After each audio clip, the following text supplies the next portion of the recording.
আনিস আলমগীর বলেন, এবার যদি গণ অভ্যুত্থান হয় তাহলে সেটার নেতৃত্ব দিবে শেখ হাসিনা। লোকজন শেখ হাসিনার পক্ষে থাকবে। সবসময় গণ অভ্যুত্থান হলে বিরোধী দলের পক্ষে লোকজন থাকে, আর সরকারের পক্ষ থেকে শুনতেছি তারা আবার গণ অভ্যুত্থানের ডাক দিবে। এই এক বছরে এই সরকার জনগণকে কি উপহার দিয়েছে যে জনগণকে ডাক দিলেই তারা রাস্তায় চলে আসবে জীবন দেওয়ার জন্য? আসলে ভাই হাসি মাঝে মাঝে আমাদেরকে নাকি ফ্যাসিস্ট বলে, বুঝছেন? আসলে সত্যি কথা হচ্ছে মানে ফ্যাসিস্ট নিয়ে আমি খুব অহংকার করি। এই দেশের সবচেয়ে ঘৃণিত যে শব্দ, ওটার নাম হচ্ছে রাজাকার।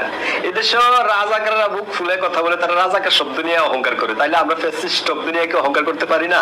এই দেশের একটু জেড যত উন্নয়ন টোটালি বাংলাদেশে সবই ফ্যাসিস্ট দ্বারা হয়েছে। এমনকি বাংলাদেশে যে মানচিত্র স্বাধীনতা ওই ফ্যাসিস্ট দল দ্বারাই হয়েছে।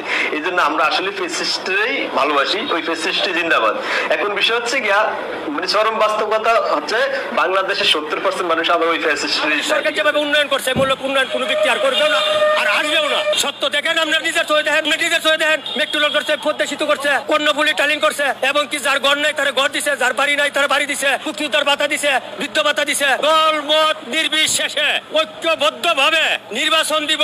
বুঝছেন, বর্তমানে যে নির্বাচন কমিশনার আছে, এই নির্বাচন কমিশনেও দুই নির্বাচন দেয়। দল মত নির্বিশেষে জনগণে ভোট দিব, যাকে ভোট দিব সে রাইফায়া এই বাংলাদেশ শাসন করতে গেলে আওয়ামী লীগ বানায় দেয়। তাহলে বাক স্বাধীনতা আমরা কোথায় পেলাম? কোনো স্বাধীনতাই নেই আমাদের। এদিকে ছাত্ররা চাপ দেবে, এদিকে পুলিশের চাপ দেবে, এদিকে মালিকরা চাপ দেয়।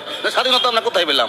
এখনই যদি বলি যে চাইলে কেজি 90 টাকা কেন আওয়ামী লীগ বানাবে, এখনই যদি আমরা গাড়ি জমা কমাইতে যাই, এক আন্দোলন করি আওয়ামী লীগ বানাইয়া মামলা খিলাবে, তাহলে আমরা বাক স্বাধীনতা কোথায় পেলাম? এখন আরো গাড়ি জমা বাড়ছে, প্রতি গ্যারেজে গাড়ি জমা 100 টাকা 200 টাকা করে বাড়াইছে। আগে বাড়াইতে সাহস পেত না। আমাদের সাধারণ জনগণের কোনো মূল্য নাই।